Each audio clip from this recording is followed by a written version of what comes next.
Johnny, encantado de volverte a recibir en el programa de Reto Siglo XXI. Igualmente, muchas gracias. Para hablar de lo complejo que es este país, cómo lo hemos complicado, ¿no? No es que es complejo, es bien simple, Así es. pero aquí se crean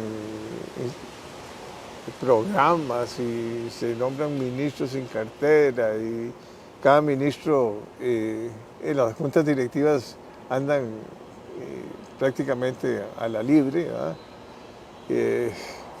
La Asamblea Legislativa no tiene digamos, la estructura, no, sí tiene la estructura, pero debiera convocar para pedir cuentas a todos los ministros, ¿verdad?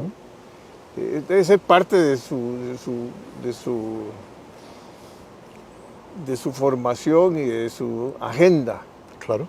Pero aquí hay muchos escándalos políticos, ¿verdad? Y hay mucha cosa que tal vez no es tan relevante, ¿verdad? Entonces, los partidos lo que hacen es, bueno, es que cómo estuvieron las contribuciones y el fideicomiso y bueno, y todos los escándalos que existen, ¿verdad? Y esta asamblea se ha caracterizado porque no para los escándalos, ¿verdad?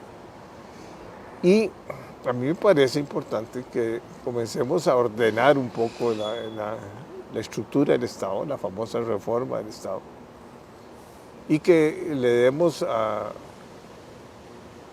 los poderes que tiene que tener el Poder Ejecutivo, digamos el presidente, ¿verdad?, que es el responsable mayor, con sus ministros, ¿verdad?,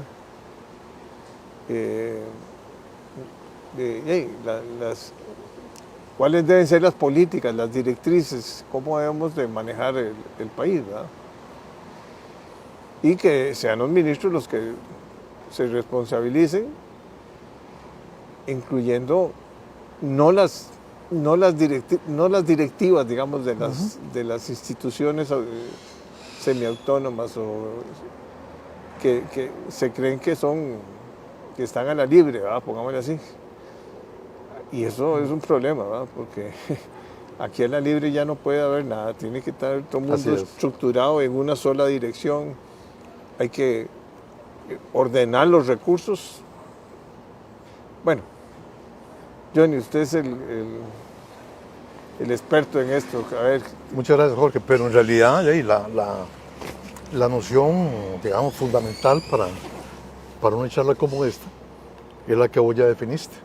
En realidad, dijiste, tenemos un Estado simple, sencillo, que lo hemos complicado. Yo estoy de acuerdo con vos. El Estado sencillo, ¿cuál es? Bueno, es el Estado definido en nuestro régimen social de derecho, el cual está configurado de manera nítida, clara, contundente en la Constitución Política del 49, que no ha sido ni plenamente comprendida y menos ejecutada. Por eso estamos tan jodidos como estamos, Jorge. El desorden viene de la falta de claridad conceptual, como compartí hace muchos años con don Julio Rodríguez, eximio columnista de la página 15, quien estaba de acuerdo conmigo, que el principal problema de este país no es presupuestario, ni institucional, ni técnico, es conceptual. Y me refiero a que si a la Asamblea Legislativa llegan, y como gobernantes llegan personas que no han sido preparadas, que no se han preparado para eso, o que no han sido preparadas, en este caso, digamos, por el Tribunal Supremo de Elecciones, o por los mismos partidos políticos, llegan sin el conocimiento de cuál es ese régimen social de derecho, lo que se da y las reglas de juego que impone para que haya gobiernos de excelencia, para que cada presidente salga con una flor en el ojal y que más bien disputen entre ellos cuál fue el que más hizo avanzar al país por ser un excelente ejecutor de ese protocolo, de esa partitura constitucionalmente definida, estaríamos muy bien, pero no es así. Todos más bien se disputan el nivel de improvisación en que ocurren. Entonces, Jorge, lo más simple es entender esto. El país cuenta con un modelo país constitucionalmente definido. Eso para mí es muy sencillo porque lo he estudiado muy a fondo. Entonces te quiero señalar este documento que elaboré en el Instituto de Investigación en Ciencias Económicas de la Universidad de Costa Rica en el 2009. Se llama La Estrategia de Desarrollo a Largo Plazo de Costa Rica, los fundamentos constitucionales y legales superiores que nadie puede dejar de reconocer en sus prospecciones modelísticas de largo plazo. Ok, ¿qué es lo que hay en este documento? Aquí yo demuestro, y modestamente hablando, que en solo 277 normas constitucionales y de un conjunto de leyes, debidamente sistematizadas, vistas como un conjunto normativo, sistémico, no como una ley de aquí, otra por allá, o un artículo de esta ley por allá, no, sino visto el sistema en su total conjunto, y debidamente jerarquizadas las leyes y las normas, entre sí, incluso las mismas normas constitucionales, en solo 277 artículos, pueden ser más o menos según el interesado, el analista, ¿verdad?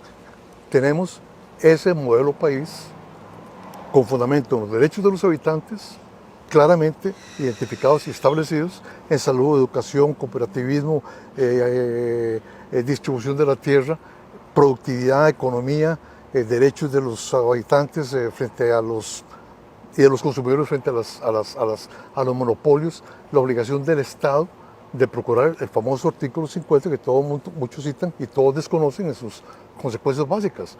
Esa es la máxima enunciación ideológica, programática, estratégica que la Constitución puede proporcionar. Artículo 50. El Estado promoverá la producción y el bienestar del país, promoviendo la máxima productividad y la mejor distribución de la riqueza. Si solo eso se entendiera como punto de partida para la definición de políticas públicas, no fundamentadas en textos de europeos, intelectuales, famosos en sus niveles, pero que les enseñan a los estudiantes en sus carreras universitarias, y los estudiantes aprendieran que todo tiene que resumirse y partir de nuestra constitución política, de ese modelo país, estaremos mucho mejor. Sabríamos que efectivamente el Poder Ejecutivo tiene todas las potestades para tutelar y dirigir no solo la administración central, el conjunto de ministerios, sino los muchos entes autónomos que convergen con actividades complementarias en distintos campos o sectores de actividad, en salud, en educación, etc. Si esto se entendiera, no tendríamos el enredo que tantos tienen, Jorge, de que hay tantas instituciones que un presidente no puede manejar por sí mismo. Bueno, eso no es el caso. Vos lo dijiste muy bien. Es el presidente, con cada ministro, quienes tienen que ejercer esa posición tutelar y competencia tutelar que garantizaría que las instituciones no solo se abren entre sí, sino que tengan que trabajar articuladamente. Tendríamos un sector agropecuario que ya habría logrado la transformación agroproductiva y la seguridad alimentaria de este país, pero no lo ha logrado a pesar de las excelentes de este ordenamiento superior, además de la propia ley FODEA del sector agropecuario de 1987, que establece al ministro como rector responsable del sector, y al CNP, al IDA, al SENAR, al INTA, todos esos entes autónomos que son como satélites girando alrededor y debajo de la tutela del ministro, no del ministerio, sino del ministro. Pero todas andan desmadradas, todas andan y ejecutan por aparte, buscando vinculaciones y comunicaciones directas bilaterales con la ministra de la Presidencia o ministro de la Presidencia o con el presidente, brincándose al ministro. Y los ministros contemplan eso pasivamente, sin protestar, sin exigir del presidente que los respalde en su carácter sectorial, o renunciando si el presidente es tan irresponsable que prefiere ese manejo así aleatorio, muy conveniente, multilateral de él con todos los entes autónomos. Entonces, las reglas de juego están claramente establecidas, Jorge, en la Constitución. Y hay dos leyes que hacen esto totalmente viable para aterrizarlo, bajarlo a tierra, que son la Ley de Planificación Nacional 5525 del 74, que establece todo un sistema, un ordenamiento interinstitucional bajo un plan de desarrollo y en apoyo del presidente de la República por sectores y en su proyección regional, y muy importante, con la máxima participación de la sociedad civil en todos los ámbitos, a nivel de sectores, aquí grupos de interés, cámaras, sindicatos, etcétera, y en las regiones los mismos grupos de interés, pero con sus distintos intereses o prioridades según la región de que se trate, sea Guanacaste, sea la región atlántica. Y luego está la Ley General de la Administración Pública, que en solo 5 artículos delimita muy bien el lindero entre gobierno y administración, que fue modificado en la reforma de 1968 a la Constitución en el artículo 188, por la cual se le quitó la autonomía de gobierno a las autónomas, se les dejó la administrativa, sometiendo esta, la de gobierno, a la ley. Y están la Ley de Planificación, repito, y la Ley General de la Administración Pública. Pero cuando vos tenés gentes, primero que los partidos políticos no reconocen esto, nunca parten de estos esquemas, de estos preceptos fundamentales superiores en la propuesta de sus planes electorales, el Tribunal Supremo de Elecciones no exige este tipo de adherencia, como lo dice la Constitución, a Constitución y leyes. Lo que hay es un arroz con mango en donde las personas que proponen estos programas a líderes que no conocen, que no están preparados, porque no son estadistas, no han sido preparados en esta relativa simple complejidad, para decirlo así, por usar tu lenguaje, es una simple complejidad, yerran totalmente, parten de cero y proponen una serie de acciones, de soluciones que no están fundamentadas ni en nuestro ordenamiento constitucional legal y que no van a ser viables porque tampoco toman nota de la capacidad o incapacidad de las empresas mientras no haya ese ordenamiento superior que corresponde hacerlo a nivel de sectores bajo la responsabilidad de cada ministro del Poder Ejecutivo. Quienes tienen que ir a responder a la Asamblea Legislativa son los ministros, no por su ministerio, sino por su ministerio y los grupos de instituciones que en vía de plan haya definido con el presidente de la República que constituyen cada ramo o sector de actividad. En salud, quien debe definir la política nacional de salud no es la Junta Directiva de la Caja, eso debe ser clarísimo, es el ministro con el presidente. Y sobre acueductos alcantarillados también. En ambiente de ordenamiento territorial, quien debe definir y ejecutar esa vigilancia de las leyes y garantizar que se cumplan es el ministro de Ambiente, no es el ministerio como tal. En vivienda debe ser la ministra o el ministro de Ambiente, aún por creación presupuestaria, como bien observadas vos ahora, creados por presupuesto de la República, no por ley aún. Si está nombrada una ministra, en este caso, que no incurre en falta alguna porque está a cargo nada más de esa actividad designada por el presidente de la República, es la ministra la que tiene que garantizar que el INVO, el BAMBI y acueductos alcantarillados en lo que corresponde y todos los otros entes que tienen que ver con la calidad urbana, urbanística y desarrollo de la vivienda, sobre todo popular en este país, y planes reguladores, cumplan. No acudir a un proyecto que va a refundir en un ministerio, que los ministerios son carcasas rígidas, anacrónicas, ¿verdad? Es decir, rígidas en el sentido funcional, administrativo de la palabra, para refundir entes autónomos que pueden ser mucho más hoy, si son bien dirigidos, pasarlos como departamentos de un ministerio, para acrecentar el poder o la autoridad administrativa de los ministros, sin tomar en cuenta que ese poder usurpador y corruptor de los ministros en la década de los 40 del gobierno central fue lo que llevó a una guerra civil. Y por eso el constituyente creó una categoría distinta de entes autónomos con autonomía de gobierno y de administración bajo juntas directivas que eran prácticamente inamovibles y no tenían casi que responder al Poder Ejecutivo para quitarle del ámbito de responsabilidad del Poder Ejecutivo, o sea, del presidente con el ministro respectivo, lo que era el festín propio del botín político imperante en aquella época. Hoy, digo yo y advierto, hemos llegado a un punto en que esas condiciones de servilismo político, de liderancia política, al incluir tantas categorías de jefaturas de mandos medios y superiores bajo el mando de los ministros en los ministerios y pretender pasar todavía cuadros técnicos que podrían hacer mucho más por el país actuando dentro de la autonomía administrativa que la Constitución y la ley les garantiza, pasarlos como funcionarios centrales dependientes del ministro, yo te digo, Sí. ¿cómo vamos a ver crecer la corrupción, la supercorrupción en este país? Y no la eficacia, nunca la eficacia. Nunca vamos a ser mejores haciendo las cosas con una superestructura así tan anacrónica y centralizada. O sea que el presidente y los ministros son los responsables. Todo el tiempo. De dar toda la funcionalidad prácticamente, porque que el problema de seguir uno, ¿a quién llamo? ¿Llamo al director de acueductos alcantarillados, a la junta directiva, o llamo al ministro de salud que tiene que estar preocupado por acueductos alcantarillados? Y por las listas de espera. Es el que tiene que intervenir ante la junta directiva de la Caja para exigir una solución.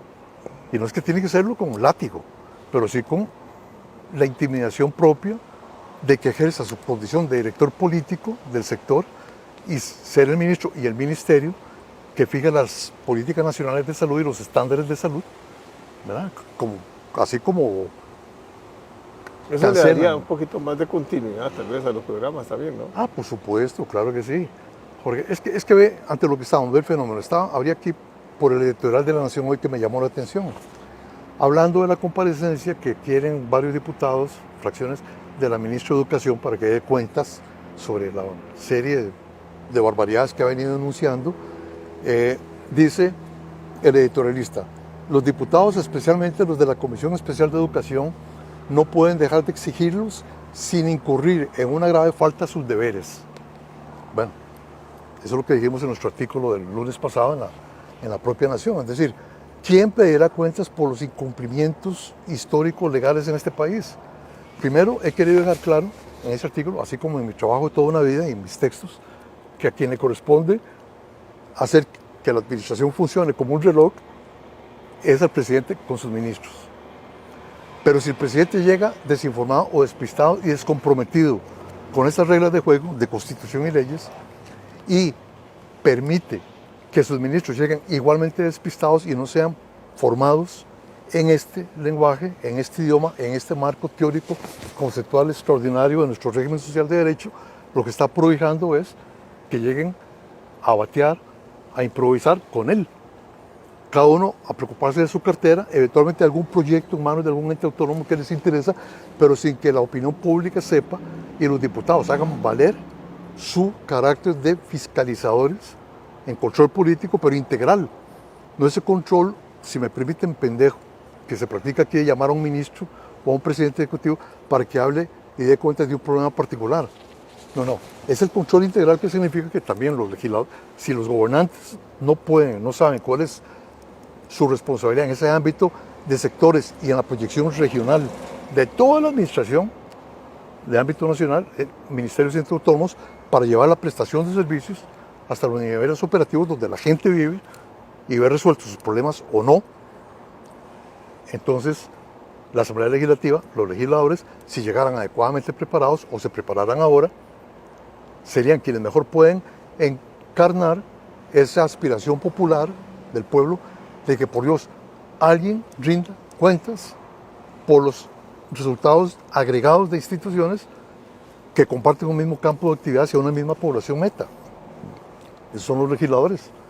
Pero si las comisiones, si la Nación, que es un periódico al que respeto mucho, hubiera planteado esta línea editorial hace 40 años, cuando empezamos a predicarla, y modestamente hablando, o La República, o Extra, o todos los periódicos y los noticieros de este país, y los analistas que han desarrollado una experiencia y un prestigio como entrevistadores, si hubieran asumido esta posición y esta exigencia de cuentas, o sea, presionar a los legisladores para que llamaran a los ministros en trabajo de seguridad social, o sea, en pobreza, que no es la presidenta del PAN o el presidente con rango de ministro sin cartera, lo cual es ilegítimo a mi juicio, y es totalmente disfuncional porque un presidente es subordinado a una junta directiva, como te decía, pero como ministro sin cartera tendría que ejercer como poder ejecutivo sobre esa junta directiva.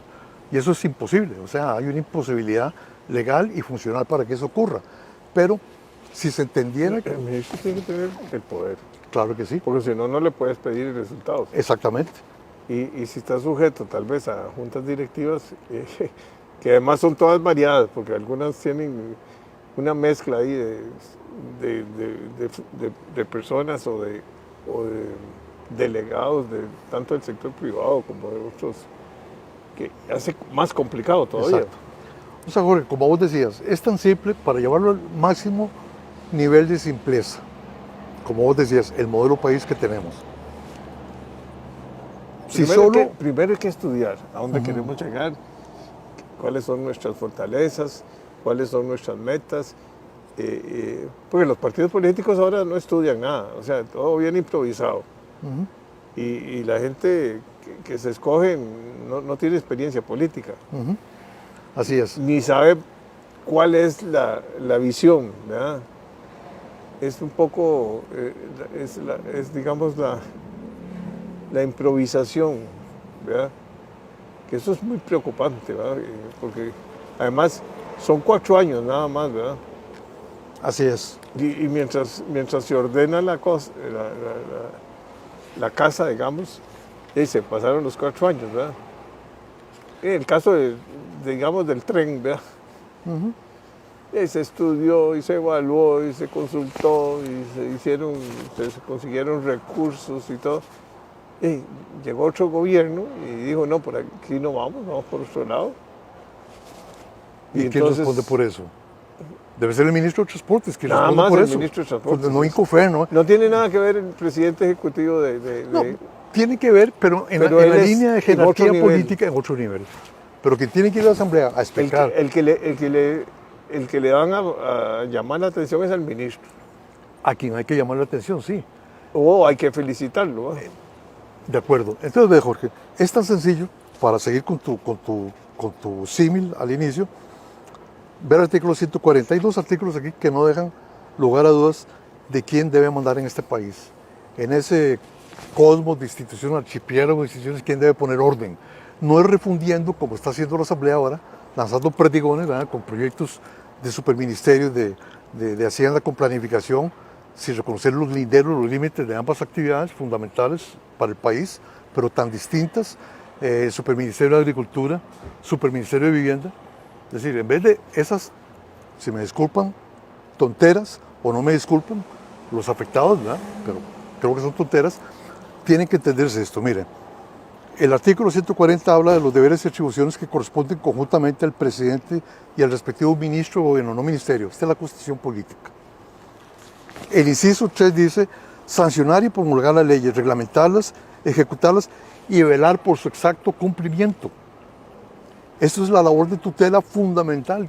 ¿Qué Poder Ejecutivo la hace? ¿Cuándo se ha reclamado a un presidente con el ministro del ramo que responda por el cumplimiento de las leyes en un sector agrícola del CNP, del INDER, de Senara, o en el sector Trabajo y Seguridad Social, si se entiende seriamente que el sector tiene que ser el ministro de Trabajo y Seguridad Social, no una presidenta ejecutiva de Limas o presidente ejecutivo de Limas? Y con un montón de... Sí, con rango de ministro sin cartera, un absurdo.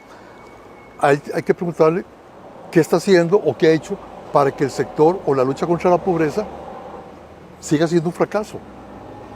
O sea, con paliativo nada más, para que no baje de ese nivel, cuando hay tan multimillonarios recursos del PANI, de Limas, de la misma Caja de Seguro Social, del Ministerio de Salud a través de los programas de CENSINAE, de los programas de equidad en educación, que no son para educación, sino son para dirigidos a los estudiantes más pobres, para retenerlos en el sistema educativo. Eso le compete al ministro de Trabajo y Seguridad Social.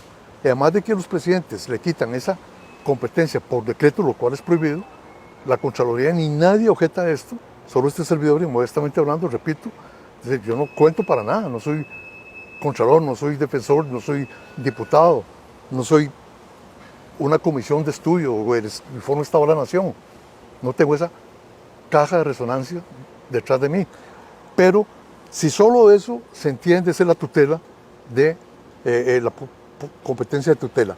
Y el inciso 8, vigilar el buen funcionamiento de los servicios y dependencias administrativas. Solo este fue dictaminado y resuelto por la Sala Constitucional en 1998 como el origen constitucional de la potestad de dirección gubernativa, de dirección del Poder Ejecutivo sobre entes autónomos. Y dijo la Sala, adicionalmente, como te comentaba, Jorge, que ni por ley podía el legislador asignar esa competencia a un órgano distinto del Poder Ejecutivo. Pero ya hablábamos ahora, entre pasillos, cómo los legisladores se les han agenciado para crear órganos colegiados rectores, que no tienen razón de ser, o haber declarado mi plan darle una rectoría sobre un sistema de empleo público cuando un ministerio en sí no puede ejercer una rectoría. La rectoría es del ministro con el presidente, y una ministra de planificación sola no puede enviar directrices, ella solita, si no es con el presidente, a los entes del sector, y menos someter al Poder Legislativo y al Poder Judicial a la férula de direccionamiento administrativo de un órgano del Poder Central, como es un ministerio. Esos son poderes soberanos. Es decir, esto es un error terrible. Es decir, distorsionamos totalmente porque la gente llega sin esa preparación mínima. No somos nada, como digo, no somos serios, porque aquí no se están formando estadistas. El país necesita no bateadores, no improvisadores, no gente con muy buena intención y con un gran nivel profesional que venga imbuido de enfoques de teóricos europeos o norteamericanos, o aún chilenos, argentinos, etcétera, de organismos internacionales, pero que desconozcan el contexto en que tienen que asimilar, aplicar, acondicionar esos conocimientos muy buenos, extraordinarios, producto de investigaciones originales en otros países, a nuestro régimen social de derecho, que es el que está definido en la Constitución política. Mientras sigamos así, los gobernantes no van a gobernar con la excelencia que la Constitución exige, y unas pocas leyes complementan para bajar a tierra el modelo constitucional. Los técnicos van a seguir alegando que hoy hay más capacidad, como Jorge Vargas Cuyel hoy en su columna en La Nación, que hay más capacidad para hacer políticas públicas buenas, y yo no estoy de acuerdo con eso, porque esos técnicos significa que vienen del exterior formados en esos enfoques, de, repito, alemanes, finlandeses, europeos, españoles, italianos, etcétera, franceses o norteamericanos, que analizan cosas muy seriamente y profundamente para sus países, no para extrapolarlos a Costa Rica. Y si se extrapolan esos conocimientos o esas nociones de políticas de gobierno, sin tomar en cuenta las que nuestra Constitución y nuestro ordenamiento legal ya define como modelo país, desde el 49 y conforme han subido cada ley hacia el futuro, vamos a seguir dando palos de ciego, Jorge. Bueno, a mí me queda claro la idea ¿Qué he dicho? de que lo que debe haber es un cuerpo, digamos, un gabinete bien estructurado, un presidente que maneje, que dé las batutas ahí y las directrices, y de ahí en adelante ya los que son los jerarcas de los ministerios son los que se preocupen por que las cosas caminen, ¿verdad? No estar llamando al gerente de acueductos y al gerente del otro, porque eso es, lo que está causando es un caos y una división completa y una complejidad también, ¿verdad? Eso lo puede hacer el ministro y lo tiene que hacer el ministro, Sí, con sí, sus asesores directos. Ministro. Vos te referís a que los legisladores son quienes deben pedir cuentas, a quienes deben pedir cuentas, Los es al legisladores ministro. se dan cuenta, nada Y que él más. sea el que vaya, justifique su razón de ser, su existencia. Y aprenda y defienda a usted. Exactamente. Y que ponga a funcionar esas instituciones como un reloj antes de concluir que no sirven para nada y que entonces hay que pasarlas como departamentos de ministerios que tampoco sirven para nada. Sí. Lo cual va a acrecentar la corrupción en este país administrativa. Bueno, Johnny, Bueno, Jorge. encantado de volverte a recibir. Igualmente, Jorge, un Mucho placer. gusto. Muchas gracias por la invitación.